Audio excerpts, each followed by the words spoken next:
दिवाली के बाद प्रदूषण का हमला फिर से दिल्ली पर हो गया और दिवाली की रात को कुछ घंटों के अंदर, करीब 6 घंटों के अंदर प्रदूषण का स्तर जो है, वायु प्रदूषण का जो स्तर है, वो इतना बढ़ गया कि उसे खतरनाक लेवल कहा जाने लगा।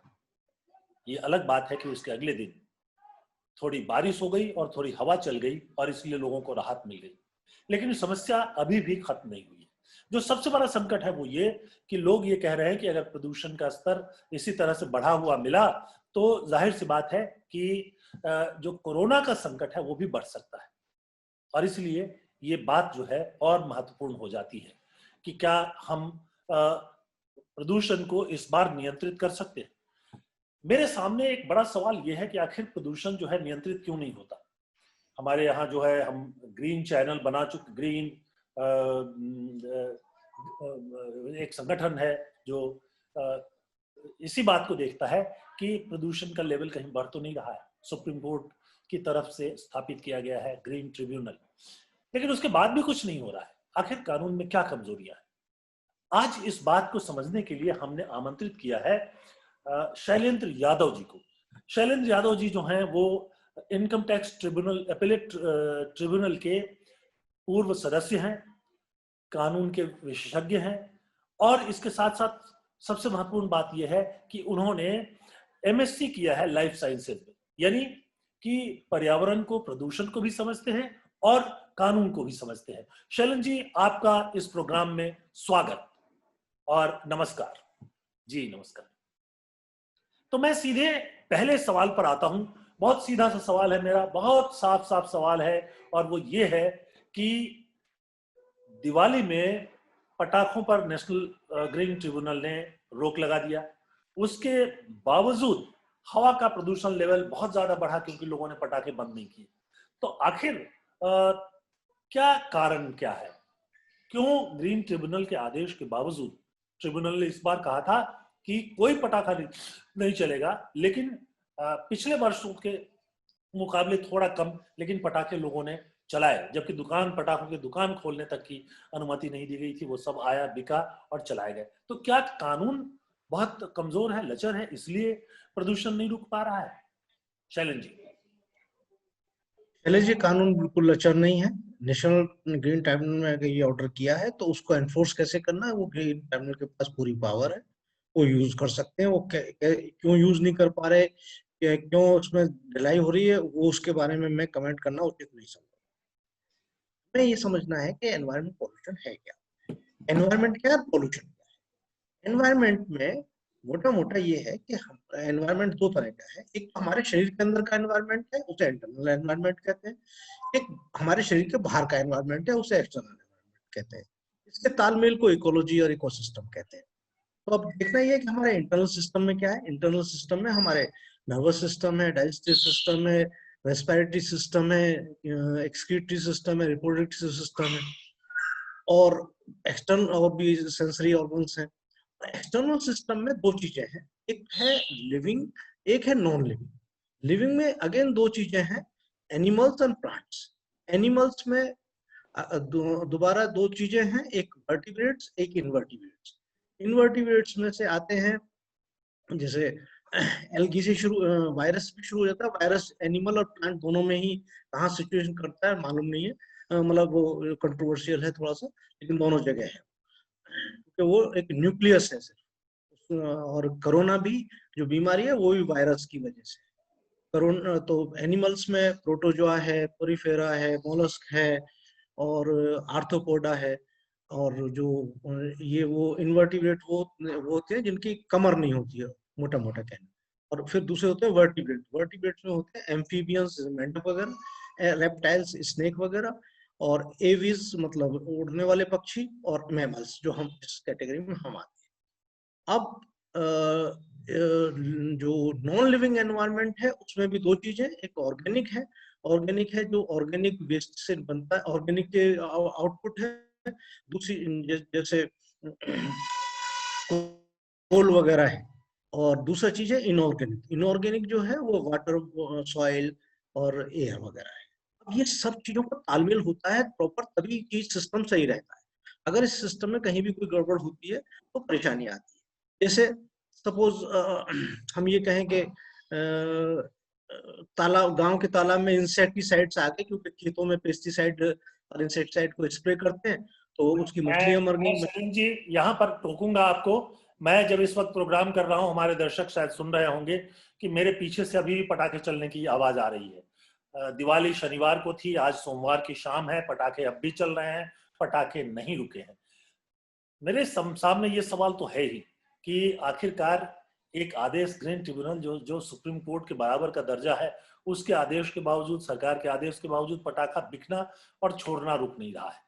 अगर पटाखे छोड़ने की बात करें तो लोग अलग अलग जगहों पे छोड़ते हैं, कितना रोकेंगे, लेकिन उसकी बिक्री को तो बहुत आसानी से रोकी जा सकती है शायद, लेकिन वो भी नहीं रुक पा रहा है। मैं यहाँ पर जो खतरा है उसकी तरफ आपका ध्यान दिलाना चाहूंगा। आईआईटी कानपुर के एक रिसर्च के मुताबिक प्रदूषण से, सिर्फ हवा के प्रदूषण से जो है भारत में हर साल करीब 1 लाख लोगों की मौत हो जाती है। और इसी तरह से ग्रीन पीस की एक रिपोर्ट है, ग्रीन पीस का जो हमारा एशियन चैप्टर है उसके हिसाब, उसकी एक रिपोर्ट है, उसके मुताबिक 2020 के पहले 6 महीनों में सिर्फ दिल्ली में 24,000 और मुंबई में 14,000 लोगों की मौत जो है वो प्रदूषण के कारण हो गई। ये दोनों बड़ी सम्मानित संस्थाएं हैं। अब सामने यह है, कोरोना का एक संकट भी है। तो आपने कहा कि कानून में कमी नहीं है और प्रदूषण रुक नहीं रहा है, पटाखे भी जो है वो रुक नहीं रहे हैं, तो आखिरकार क्या कारण है, कोई ठोस कदम क्यों नहीं उठाया जा पा रहा है? शैलेश जी, क्रैकर्स के बारे में बैकग्राउंड बताऊं। हम जो पढ़ते थे बचपन में, तो इसलिए होता था दिवाली पे क्रैकर्स इसलिए छुड़ाए जाते थे कि बरसात के बाद बहुत से कीड़े मकोड़े पैदा हो जाते हैं, तो उसकी आवाज से उनका ब्रेन फेल हो जाता है, हार्ट फेल हो जाता है, वो डेथ हो जाती है क्योंकि वो नुकसान करते हैं।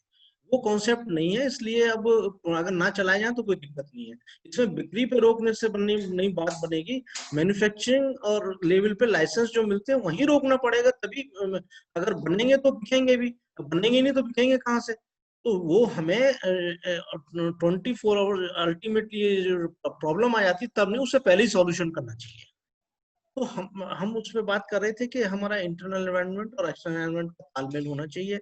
अगर कोई एक फूड चेन है, जैसे कार्बन डाइऑक्साइड हम लोग छोड़ते हैं, प्लांट लेते हैं, अगर प्लांट प्रॉपर सफिशिएंट नहीं है तो हमें पूरी ऑक्सीजन नहीं मिलेगी, अगर सफिशिएंट है तो मिलेगी। इसी तरह नाइट्रोजन साइकिल है, ऑक्सीजन साइकिल है और कार्बन साइकिल है, ये सब चीज सिस्टम में चलता रहता है। अगर इसमें कोई तालमेल बिगड़ता है तो खराबी आती है, बीमारी होती है, परेशानी आती है। इसको समझ, ये जो हमारा कोरोना है ये भी एक एनवायरमेंटल इन्वेजन है, ये कहीं से बाहर से आ गया जो हमारा सिस्टम उस चीज को एक्सेप्ट नहीं कर रहा है, इसलिए हम रिएक्ट कर रहे हैं और हम बीमार हो रहे हैं, हम परेशान हो रहे हैं। उसको अलग तरीके से एड्रेस करना है, उसको करना पड़ेगा। तो अब ये समस्या ये है कि ऑनरेबल सुप्रीम कोर्ट ये कहते हैं कि हेल्थी लाइफ हमारा फंडामेंटल राइट है। आर्टिकल 21 में हमें इंश्योर किया गया है कि ये हमारा हेल्दी रहना आर्टिकल 21 में आता है, जिसमें लाइफ एंड लिबर्टी है। अब उसको एनफोर्स कैसे किया जाए? एनफोर्स के लिए हमने ग्रीन ट्राइब्यूनल बनाया है, उसमें डिफरेंट एजेंसी उनके अंडर में आती है। अब उनके ग्रीन ट्राइब्यूनल के पास एक्शन ये है कि वही ये जो पॉल्यूटिंग इंडस्ट्री या जो भी मैन्युफैक्चरिंग इंडस्ट्री उन पर एक्शन ले। लेकिन मेरे हमारे यहाँ जो मेन समस्या आ रही है, वो समस्या ये आ रही है कि inaction of government is mainly responsible for pollution. तो इनएक्शन के अगेंस्ट तो थोड़ा सा उसको बढ़ाना पड़ेगा। इनएक्शन मैं इसको एलोबरेट करना चाहता हूँ। मेन रीजन एनवायरमेंट पॉल्यूशन का व्हीकल है, मेन डस्ट है, इंडस्ट्रीज है, और जो व्हीकल का जो पॉल्यूशन है उसमें मेन कंपोनेंट ये है कि यहाँ पे 1,000 से अधिक ट्रक आते हैं जो बहुत ही हैवी पॉल्यूशन करते हैं, और वो बड़े मार्केट्स में, सदर बाजार वगैरह में सामान छोड़ के जाते हैं, लेके जाते हैं। ये कैसे सॉल्व होगा? ये इसका सॉल्यूशन का बहुत आसान तरीका है जो गवर्नमेंट नहीं कर रही है, ये गवर्नमेंट का इनएक्शन है। मास्टर प्लान में सदर बाजार को, नए बाजार को, चावड़ी बाजार को बाहर ले जाने की तरकीब है, बाहर ले गए हैं। जैसे पहले सब्जी मंडी को ले गए थे, ट्रांसपोर्ट नगर को ले गए थे, इसी तरह मास्टर प्लान में प्रोविजन है शहर के किनारे पे ले जाने का। लेकिन ये बहुत दिनों से ये मास्टर प्लान बना हुआ है, ये लोग नहीं होते। ये बहुत स्ट्रॉन्ग लॉबी है, इन्हें कोई चिंता नहीं है आपके लंग्स को खराबी हो, आपके बच्चे मरे, आपको एपिलेप्सी हो, आपकी उम्र कम हो, इन्हें कोई चिंता नहीं। इसलिए गवर्नमेंट को इसमें स्ट्रिक्ट एक्शन लेके इनको एज पर मास्टर प्लान बाहर लाना पड़ेगा। दूसरी चीज ये है, जो व्हीकल्स हैं उसमें हमें ई रिक्शा की तरफ, ई व्हीकल की तरफ शिफ्ट करना पड़ेगा। गवर्नमेंट ने बहुत अच्छा काम किया, जीएसटी उसमें बहुत कम कर दिया, 5% कर दिया, और उनको वो अपनी जगह है। हमें जो व्हीकल लॉबी है वो भी इनडायरेक्टली ये पेंट करने की कोशिश करती है कि किसान लोग इसमें ये कर रहे हैं। किसान लोग तो 15 दिन मुश्किल से पराली चलाता है। तो ये व्हीकल लॉबी है, उसको भी हमें बचना पड़ेगा, और स्पेशली हमें पेट्रोल और डीजल से ई रिक्शा की तरफ जाना पड़ेगा। इसमें दो चीजें हैं, तो एनवायरमेंट अच्छा होगा और पोल्यूशन कम होगा। दूसरी चीज ये है कि जब हम डीजल और ये पेट्रोल पर डिपेंडेंसी कम होगी तो हमारे फॉरेन एक्सचेंज बचेंगे, और फॉरेन एक्सचेंज बचेंगे तो हमारा इधर जो ये जो ई रिक्शा है हमारे यहाँ बनती है, इसमें एम्प्लॉयमेंट बढ़ेगा और पोल्यूशन भी कम होगा। इसमें तरकीब ये है कि जो भी ई रिक्शा चलाते हैं उनको सॉफ्ट लोन दिए जाएं और उनके रूट्स एक्सक्लूसिव कर दिए जाएं।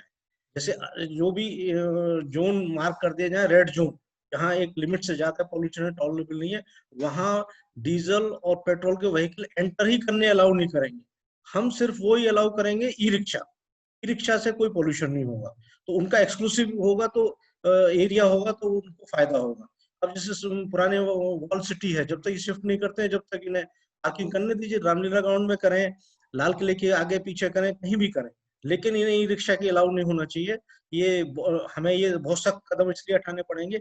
लोग कहेंगे भाई हमें मूवमेंट नहीं करने दे रहे, ये नहीं करने दे रहे, कुछ नहीं, क्योंकि हमें लंग्स को पहले देखना है, हेल्थ को पहले देखना है। अगर हमारे बच्चे ही कमजोर बनेंगे तो हम क्या करेंगे, कुछ भी नहीं कर सकते।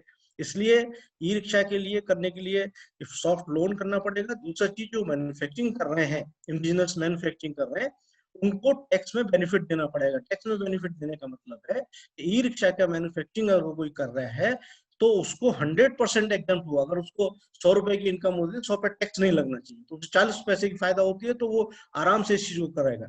और इसमें इंडिजिनस पे बहुत जोर देना चाहिए, स्वदेशी पे।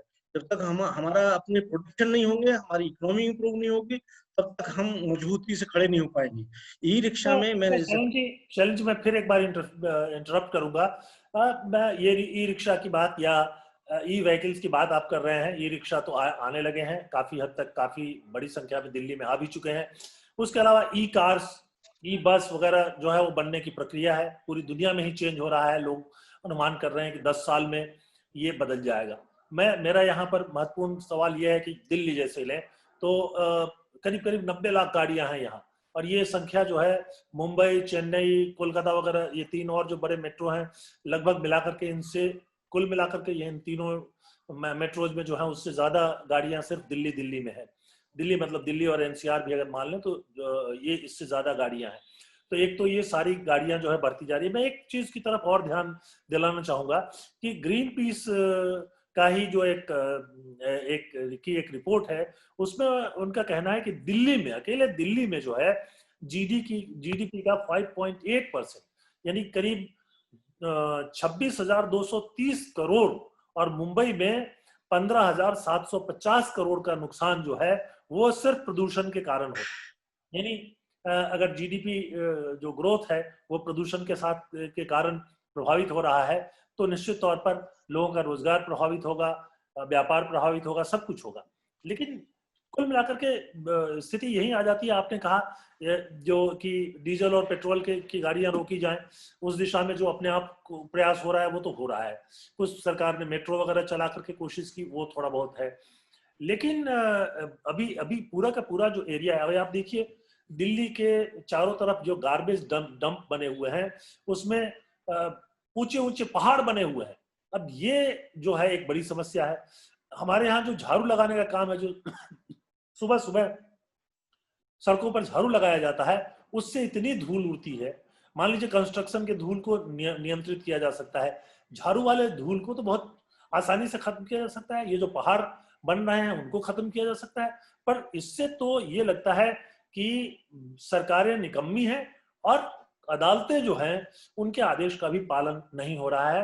क्योंकि इस पर जो कार्रवाई होनी चाहिए, जब तक पॉलिटिशियंस पर कार्रवाई नहीं होगी, मंत्रियों, पॉलिटिशियन से मतलब है मेरा मंत्रियों पे कार्रवाई नहीं होगी, उनके खिलाफ कार्रवाई नहीं होगी, तब तक वो इन चीजों को लागू नहीं करेंगे। क्योंकि आपने ठीक कहा कि एक तरफ एक मोटर व्हीकल की लॉबी है, एक तरफ जो है वो ग्रेन मार्केट वालों की लॉबी है, और वो मिल करके जो बदलाव सरकार चाहती है उसको रोकते रहते हैं, और मंत्री और विधायक और सांसद ये सब मिल जाते हैं, क्योंकि इनको लगता है कि अगर हम इसको बदलाव करेंगे तो ये लोग हमसे नाराज हो जाएंगे। तो जाहिर सी बात है कि आम लोग जो हैं उससे पिसते रहेंगे। आखिर इससे निकलने का क्या उपाय है? चलिए जी, जो मास्टर प्लान है वो लागू करना है। इसमें अनफॉर्चुनेटली क्या है कि इसको ना शिफ्ट करने का इनएक्शन के लिए गवर्नमेंट जो डिसीजन मेकिंग है वो उनको वो क्यों नहीं करते, मैं उसमें ज्यादा नहीं बोल पाऊंगा। इट इज एविडेंट कि वो क्यों नहीं कर रहे हैं, नंबर एक। नंबर दूसरी बात, और जो ये लोग कर रहे हैं लॉबी, इनको भी एनवायरमेंट पॉल्यूशन से दिक्कत है, इनके भी बच्चों को, इनकी पर्सनल हेल्थ को बहुत नुकसान है। तो ये अल्टीमेटली शिफ्ट करने में बहुत बड़ा फायदा है इनको। और जहां तक व्हीकल की बात है तो शैलेश जी, मुझे मेरी इंप्रेशन ये है कि यहाँ पे व्हीकल 1.5 करोड़ व्हीकल रजिस्टर्ड हैं, जो शायद रजिस्टर यहाँ करते थे बाहर रहते हो। उसका उसका रीजन, उसका सॉल्यूशन ये है, मैं एक बात कहता हूँ कि सड़कें ट्रैफिक के लिए हैं, पार्किंग के लिए नहीं। जिस दिन शैलेश जी जहां सड़कें हैं वहां पार्किंग हो रही है, आप उस पर फाइन लें या पार्किंग चार्ज लें। जब आप ज्यादा व्हीकल को डिस्करेज करेंगे, आप सेल से डिस्करेज नहीं कर पाएंगे, क्योंकि वो कहेंगे भाई मैं खरीदना चाहता हूँ, तो कैसे रोकोगे? तो उसका रजिस्ट्रेशन अमाउंट बढ़ा दीजिए, जिससे कि मुझे दिक्कत हो। पार्किंग की कॉस्ट बढ़ा दीजिए हर जगह, तब आसानी हो जाएगी। लेकिन पब्लिक ट्रांसपोर्ट भी सिस्टम बढ़ाना पड़ेगा जो ग्रीन से चले, फ्यूल से, तो ये काम हो सकता है। इसकी तरफ काम करना पड़ेगा। और जब हम आपको अभी बैठे बैठे खांसी आ रही है, मैं तो खैर बाहर हूँ, तो ये दिक्कत वाली बात है। और बच्चों के साथ आप अगली जनरेशन के साथ इतना बड़ा मजाक कर रहे हैं, बहुत दुखी और शर्म की बात है। नहीं, इसलिए करना जैसे ही पड़ेगा। देखिए वही गार्बेज का प्रॉब्लम है। ये जो गार्बेज का मैं, पूरा जी कचरा मैं जो गार्बेज का, डालते हैं, वो जो पहाड़ की तरफ बढ़ते जा रहे हैं, और उसका कोई वो नहीं है। और वो यहाँ से ले जाके चार शहर के चार हिस्सों में चार बड़े पहाड़ खड़े कर दिए हैं, और फिर उड़ करके पूरे शहर पे छाए रहते हैं। वो शैलेश जी हो सकता है। उसके लिए देखिए मैं आपको बताऊं, हम लोग जब एयर पोल्यूशन की बात करें तो सिर्फ उसकी विजिबिलिटी पे नहीं, उसकी क्वालिटी ऑफ एयर पे बदबू को भी देखना चाहिए। हम यमुना क्रॉस करते हैं तो बदबू आती है। तो आप बदबू क्यों आती है? कि सीवरेज ट्रीटमेंट जो करना चाहिए एज पर लॉ वो नहीं होता है। मैं दो बातें कहना चाहता हूँ। नागपुर में गडकरी जी ने सीवरेज का सेल करके 80 करोड़, जैसा उन्होंने बताया, लगभग 80 करोड़ रुपए एक साल का टेंडर दिया हुआ है, जो सरकार को मिलता है गार्बेज का लेने का, फिर वो अपने आप उसको न्यूट्रलाइज करते हैं। अगर ये वहां 80 करोड़ है तो यहाँ ये 400 करोड़ हो सकता है। एक तो ये तरकीब है सीवरेज का ट्रीटमेंट। जब सीवरेज ट्रीटमेंट हो जाएगा तो यमुना में पानी साफ हो जाएगा। यमुना में पानी साफ हो जाएगा तो यमुना का इकोसिस्टम अच्छा हो जाएगा। इकोसिस्टम का मतलब है कि वहाँ का जो फ्लोरा और फौना वो हेल्दी हो जाएगा। आजकल वो बीमार है, और जिससे बहुत बुरी हालत होती है वो है। अब मैं आप दूसरी चीज ये कहना चाहता हूँ कि हमारे मोदी जी ने, मैं अहमदाबाद में था, साबरमती नदी बिल्कुल सूखी पड़ी रहती थी, गंदी पड़ी रहती थी, उसमें सुअर, गधे और जानवर घूमते रहते थे, लाभ, और बेकार के लोग उसमें चरस गांजे वाली पीने बैठते रहते थे। वो इतना सुंदर बना दिया रिवर फ्रंट इन्होंने। उस लाइन पे उसी स्पीड से अगर ये यहाँ काम करे तो ये हो सकता है। आप पूछे इसका पैसा कहाँ से आएगा, मैं बताता हूँ। हमारे यमुना के बेड में हमने अक्षरधाम और कॉमनवेल्थ बनाया है। उसी लाइन पे हम यमुना के दोनों तरफ टाटा, बिरला या जो भी रिलायंस को, अदानी, किसी को दीजिए आप ऑप्शन में, जितना पोर्शन दीजिए, उनको एक प्लान बना के दीजिए कि आपको यहाँ इतना जगह मिलेगी और ये डेवलपमेंट आपको करना है। उस ऑप्शन से वो हो जाएगा। ऑप्शन कैसे होगा? जैसे न्यू मोती बाग का जो रेजिडेंशियल कॉलोनी बनी है दिल्ली में, जिसमें सबसे प्रेस्टिजियस ऑफिसर्स रहते हैं, मेनली चीफ सेक्रेटरीज और मेन सेक्रेटरीज और हाई कोर्ट जजेज और सब मिनिस्टर्स वगैरह। तो सिर्फ उसके ऑक्शन होने से लीला के उसका पूरा एनबीसीसी ने कंस्ट्रक्शन कर दिया। उसी लाइन पे यमुना के किनारे जो है बेल्ट बनाना, जैसे कॉमनवेल्थ में बनाया है, इस तरह से दोनों तरफ बना दें तो बहुत अच्छी लोकेशन हो जाएगी। उसमें कॉमर्शियल, रेजिडेंशियल, इंस्टीट्यूशनल सब ऑप्शन कर दें, और उस पैसे से रिवर फ्रंट बना दें। रिवर फ्रंट ऐसा परमानेंट बना दें, ग्रीन कवर बना दें। आजकल वो जमीन एंक्रोच की हुई है गलत लोगों ने। आप जब भी जाइए तो उसमें इलीगल कंस्ट्रक्शंस भी हैं, इलीगल एनक्रोचमेंट भी है, वो सब हट जाएंगे। और वहां पानी हो जाएगा। जब यमुना में पानी बहेगा गहरा करके काफी, उसको कराया जाएगा तो वाटर टेबल भी चार्ज हो जाएगा, वाटर भी साफ हो जाएगा, एनवायरनमेंट भी साफ हो जाएगा, सुंदरता भी हो जाएगी। वजीराबाद के पीछे इतना सफाई है, इतनी हवा साफ है, लेकिन वहां पे केयर नहीं किया, पानी का रिजर्वेशन वो नहीं है, उसकी कैपेसिटी प्रॉपर नहीं है, वहाँ सिल्टिंग बहुत हो गई है। अगर सिल्टिंग हटा दिया जाए तो हमारे पास इतना पानी है कि गर्मियों में पानी की कमी ना पड़े। उसको एक समुद्र की तरह से हमें इस्तेमाल करना चाहिए, उसका जो सिल्टिंग है उसको वाटर लेवल में हटाना चाहिए, और उसका जो खर्चा है उसके लिए उसके आसपास बड़े लोगों को फार्म हाउस या जो भी चीज इंस्टीट्यूशन बनाने हैं, जो भी आप उनको शिफ्ट करना है वहां कर दीजिए। उस पैसे से ये सब काम फ्री में हो जाएगा। हमारे मोदी जी ने जब ये चीज अहमदाबाद में करती तो यहाँ क्या दिक्कत है? इस चीज के लिए मैं शैलेश जी आपको बताऊं, जब मैं भी कोई यहाँ शहर पर बड़ा, सिर्फ आपको टोकूंगा कि मोदी जी आए तो थे ये कह के गुजरात मॉडल, वो गुजरात मॉडल हमको कहीं अभी तक दिखाई नहीं दिया। बहरहाल मैं एक और आंकड़ा आपके सामने रखता हूं, और वो ये है कि जो वायु प्रदूषण है उससे सबसे ज्यादा मौत जो है 5 साल से कम उम्र के बच्चों की होती है। 25 से 50 साल के बीच के जो लोग हैं, जिनको हम युवा कह सकते हैं, उन लोगों की भी होती है। तो जाहिर सी बात है कि जो सबसे प्रोडक्टिव हमारा एज है 25 से 50 साल, वो भी प्रभावित हो रहा है। हम कुछ लोग मान के चलते हैं कि ये बहुत छोटे बच्चे, 1 से 5 साल के बच्चों का, या फिर जो 70, 75, 80 साल के जो उम्र दराज लोग हैं उनका प्रॉब्लम है, जबकि ये जो 25 से लेकर 50 साल का प्रोडक्टिव उम्र है वो भी प्रभावित हो रहा है। लेकिन दुर्भाग्य ये है कि दिल्ली में सरकार कुछ सोचने के लिए, करने के लिए तत्पर दिखाई नहीं देती। ये एक महत्वपूर्ण शैलेश समस्या जी, है, इससे क्या कैसे निपटा जाए। शैलेश जी सरकार भी नहीं कर रही है, पब्लिक भी नहीं सोचती है।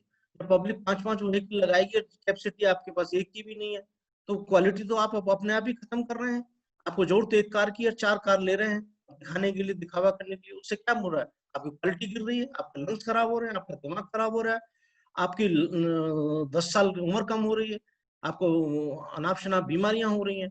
मैं दोबारा फिर उस पर आता हूँ, यमुना के आपने जो उठाया था बात, कि यमुना का जो जो आप बड़ा बता रहे हैं कि गार्बेज पहाड़ है, जब यमुना के बेड में आप तैयारी करेंगे तो वहाँ वो सब गार्बेज इस्तेमाल हो जाएगा, कम गार्बेज पड़ेगा, हमें बाहर से लाना पड़ेगा।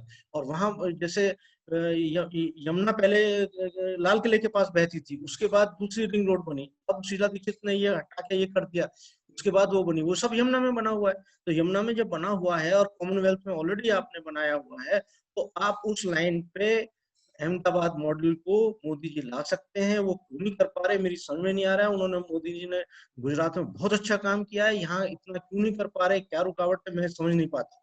मैंने हमारी उनका काम अच्छी देखा है बात है, कि क्योंकि दिल्ली में तो केंद्र की सरकार भी है, यानी मोदी जी की सरकार भी दिल्ली में है। एमसीडी भी दिल्ली जो है वो बीजेपी के पास में है। अगर मान लीजिए, हम मान लें कि दिल्ली में आम आदमी पार्टी की सरकार है, वो इस काम को आम आदमी पार्टी की सरकार के जरिए नहीं करना चाहे तो एमसीडी के जरिए कर सकते हैं। और ये जो गार्बेज है, जो आपने सीवेज ट्रीटमेंट प्लांट कहा, या ये जो गार्बेज डिस्पोजल है, ये तो एमसीडी का काम है, जो ऑलरेडी लगातार बीजेपी के पास में है, पर हो तो नहीं रहा है ना। सवाल ये है, इसका मतलब इच्छा नहीं है, राजनीतिक इच्छा शक्ति नहीं है। शैलेश जी मैं आपको एक बात बताऊं, मैं ज्यादा राजनीति में नहीं जाऊंगा, लेकिन मैंने ये देखा है जब भी किसी शहर की प्रोग्रेस हुई है, जैसे सैफई गांव की हुई, सैफई की हुई है, तो उसमें मोदी साहब ने इंटरेस्ट लिया है, मुलायम सिंह जी ने लिया है, और नागपुर में है तो गडकरी साहब ने लिया है, और जैसे अलग अलग नासिक छगन भुजबल साहब ने लिया। तो इस मैं ये रिक्वेस्ट करता हूँ कि मोदी जी दिल्ली को सिर्फ लुटियन जोन को नहीं, बल्कि दिल्ली को अडॉप्ट करें अपने टाउन की तरह से, और जैसे अहमदाबाद में प्रोग्रेस अच्छा किया है ऐसा यहाँ करें, तो बहुत आसानी से हो जाएगा। जब तक बड़ी फील्ड, पॉलिटिकल फील्ड नहीं आती, दिल्ली तो तब तक ये काम नहीं होता। लगता नहीं है कि दिल्ली या मुंबई या चेन्नई या कोलकाता मोदी जी के एजेंडा में है। जरूर बनारस की चर्चा होती रहती है, लेकिन बनारस में भी गंगा को साफ तब तक नहीं किया जा सकेगा जब तक कि दिल्ली, जो गंगा की सबसे बड़ी ट्रिब्यूटरी यमुना है, जहां दिल्ली से ही जो है गंदा पानी जाना शुरू होता है, सबसे ज्यादा गंदगी यहां से आती है। तो ये पानी अगर जाता रहेगा तो जाहिर है कि ये अंततः यमुना को गंगा में ही मिलना है। संगम इलाहाबाद में है, वहां तक पहुंचना है, तो गंगा भी साफ नहीं हो सकती है। ये एक बड़ी समस्या है। और कई बार लोग सोचते हैं कि हमारा विरोधी जो है उसकी सरकार है तो हम नहीं करें। उत्तर प्रदेश में तो सरकार जो है वो भी बीजेपी की है, पर इन सब चीजों के बावजूद कोई कॉम्बिनेशन दिखाई नहीं देता, सिवाय इसके कि हर साल एक रिपोर्ट आती है, जो नेशनल ग्रीन ट्रिब्यूनल है वो कुछ तरह के प्रतिबंध लगा देता है, कभी खबरें आती है कि बड़ी खिंचाई कर दी, वो वैसे के वैसे रह जाता है। यानी मैं फिर कहूंगा कि राष्ट्रीय स्तर पर राजनीतिक इच्छा शक्ति जो है वो है ही नहीं, जीरो। शैलेश जी, ये चाहे तो कर सकते हैं, बनारस भी प्रोग्रेस करें, अहमदाबाद भी करें, सब जगह करें, दिल्ली तो कैपिटल है इसलिए करें। इसका तरकीब ये है, पॉलिटिक्स से बाहर आके ये काम करना है तो सुप्रीम कोर्ट जज के अंदर एक कमेटी बना दे और वो उसको एक एजेंडा दे दे, वो अपने आप मॉडलिटीज तय करेंगी, मॉनिटर करेंगी। तो उसमें जो डिफरेंट कोर्ट में स्टे आते हैं वो भी नहीं आएंगे, डिफरेंट पार्टीज अपने इंटरेस्ट शो करती हैं, कॉन्फ्लिक्टिंग काम को रोकने की कोशिश करते हैं, वो भी नहीं आएंगे। मैं इसमें मैंने देखा है कि दिल्ली से जजेस आए सुप्रीम कोर्ट में पहुंचे हैं, जैसे जस्टिस श्री संजय किशन कौल जी हैं, उन्होंने नाव के पुल को एकदम साफ किया वार लेवल पे, और उन्होंने खुद मॉनिटर किया जब हाई कोर्ट जज थे, और उन्होंने झुग्गियों को अच्छी तरह सेटल कराया। सब बड़े लोग बड़े आराम से रह रहे हैं वहां पे, झुग्गियों में बड़े दुखी थे। तो ऐसे जजेस को, ऐसे जिम्मेवार जजेस को गवर्नमेंट अपॉइंट करते, वो कमेटी करके आगे काम करे तो ये काम हो सकता है, सीवरेज का आप ट्रीटमेंट हो तो सकता है सरकार। इतनी बड़ी बड़ी बातें आप कर रहे हैं कि ये कर देंगे। हालांकि मेरा एक सवाल फिर से है कि नेशनल ग्रीन ट्रिब्यूनल तो सुप्रीम कोर्ट की ही बॉडी है, और जो जज हैं वही वहाँ हैं, वो भी उनका कोऑर्डिनेशन भी काम नहीं आ रहा है, दिखाई नहीं दे रहा है। अच्छा, इस मौसम में अभी जो ये दिवाली से 10-5 दिन पहले से लेकर बाद तक प्रदूषण की चर्चा होती है, तो आमतौर पर दो ही चीजों को आरोप का ध्यान में लाया जाता है कि एक तो पटाखे के चलते प्रदूषण होता है, जाहिर सी बात है कि उससे बढ़ जाता है। तो और दूसरा जो इस मौसम में कारण है वो ये है पराली, या जिसको पुआल भी कहते हैं, जो धान का पौधा होता है, जिसको कि किसान जो है, आजकल ऐसी मशीनें आ गई हैं कि किसान ऊपर से धान काट लेता है और बालियां काट लेता है, और नीचे जो पुआल बच जाता है वो वहीं छोड़ देता है खेत में और उसको जला देता है। जाहिर सी बात है कि उस धुआं से भी प्रदूषण बढ़ता है। उसका एक कारण ये भी है कि दिल्ली में इन दिनों बहुत कम हवा चलती है, बारिश भी बहुत कम होती है, तो सबसे बड़ा शिकार जो है दिल्ली ही इस समस्या के कारण होता है। मुंबई में इतना प्रदूषण नहीं दिखाई देता, उसका कारण यह है कि समुद्र के किनारे है, हवा लगातार चलती रहती है, तो प्रदूषण चला जाता है। जैसे दिवाली के बाद यानी कल थोड़ी बूंदाबांदी यहाँ हो गई, और उसके बाद जो है हवा भी थोड़ी सी चली, और उसके बाद से प्रदूषण का लेवल जो है कम हो गया, सांस लेने में दिक्कत नहीं हो रही है। कल सुबह तकलीफ हो रही थी, शाम को वो ठीक हो गया। तो सवाल यह है कि अब ये कम से कम 10 साल से मैं सुन रहा हूँ पराली पराली पराली, लेकिन ये एक छोटी सी समस्या है। कई बातें आई कि उससे खाद बनाया जा सकता है, किसान उससे फायदा होता है, लेकिन दिखता क्यों नहीं है? शैलेश जी, मैं आपको बताऊं, ये पराली वाली समस्या 15 दिन के लिए होती है, और ये समस्या जो है ये व्हीकल लॉबी है, और ये जो मार्केट नाजायज तरीके से यहाँ चल रहे हैं, इनको परपिचुएट करने के लिए ये एक साजिश है, जिसमें मीडिया का भी बहुत बड़ा रोल है। तो 15 दिन किसान लोग करते हैं, तो किसानों के साथ आप करिए, किसान को दूसरी फसल बोनी है तो जलाएगा ही। अगर आपको उसको खाद बनाना है, आपको उठाना है, आपको जो भी करना है आप ड्रोन से करिए, जो भी करना है वो करिए, किसान रोकता थोड़ी है। लेकिन किसान को धान की कीमत जो है पिछले साल 2700 रुपए मिली थी, आपके 1700 रखी है, 1700 में 1400 मिल रही है, उसमें भी आप कहते हो कि आप उसको मत जलाओ, तो कहाँ करेगा, दूसरी फसल कैसे करेगा? अब किसान कहीं स्लोगन, किसान को बिना बात पेंट करने की कोशिश की जाती है कि 15 दिन की समस्या को पूरी साल की समस्या करके दिखाने की कोशिश की जाती है, कि गलत है। इसमें मीडिया का भी रोल है और सरकार का भी इनएक्शन है, और उसमें जो स्टेट गवर्नमेंट, दिल्ली गवर्नमेंट और हरियाणा का भी तालमेल होना चाहिए, और वो समस्या हो सकती, कम हो सकती है। उस टाइम ज्यादा प्रिकॉशन लेनी पड़ेंगी, जैसे जो इमरजेंसी जो है मेजर्स लेते हैं हम शॉर्ट टर्म, क्योंकि हम ज्यादा लॉन्ग टर्म नहीं कर रहे, तो शॉर्ट टर्म लेने पड़ेंगे। स्कूल बंद करना है, व्हीकल रोकना है, ऑड इवन करना है, जो भी करना है वो करिएगा फास्ट 15 दिन के लिए। 15 दिन की समस्या को पूरे साल पे प्रोजेक्शन नहीं किया जा सकता, वो गलत है, वो गलत तरीका है, गलत है। किसानों के साथ पहली जाति हो रही है, एक और जाति करने की कोशिश की जा रही है, वो गलत है।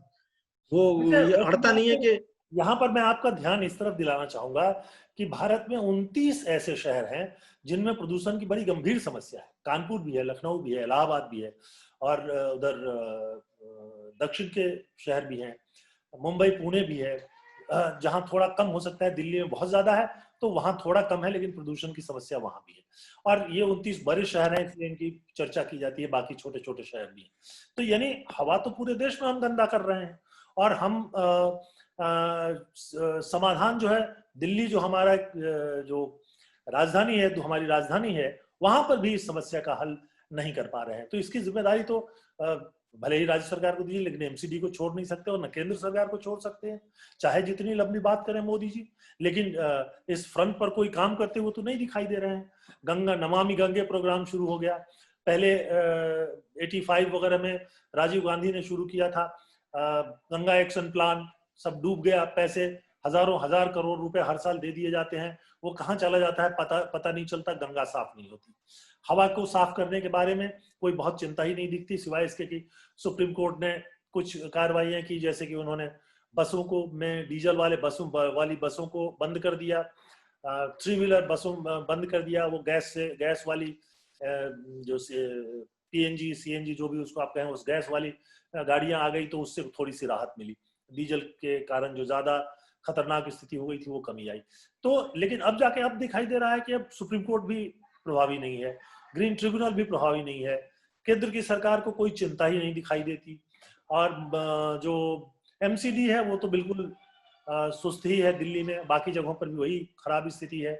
तो सवाल ये उठता है कि आपने कहा कि ये 15 दिन की नहीं पूरे साल की समस्या है। जरूर है कि नवंबर, दिसंबर में और जनवरी में 3 महीने जो जाड़े के हैं, इनमें ये समस्या बहुत ज्यादा गंभीर हो जाती है, क्योंकि थोड़े बादल छाए रहते हैं और उसके कारण, और हवा भी नहीं चलती है, तो प्रदूषित जो प्रदूषण करने वाले पार्टिकल्स हैं वो यहीं जमे रहते हैं और हमारी सांस के जरिए अंदर जाते हैं, और बाकी समय में भी हवा के चलते थोड़ा कम हो जाता है, लेकिन खत्म नहीं होता है। तो सवाल फिर से वहीं आके पहुंचता है कि ये जो है 29 शहर, पूरा देश, कैसे मुक्ति मिलेगी?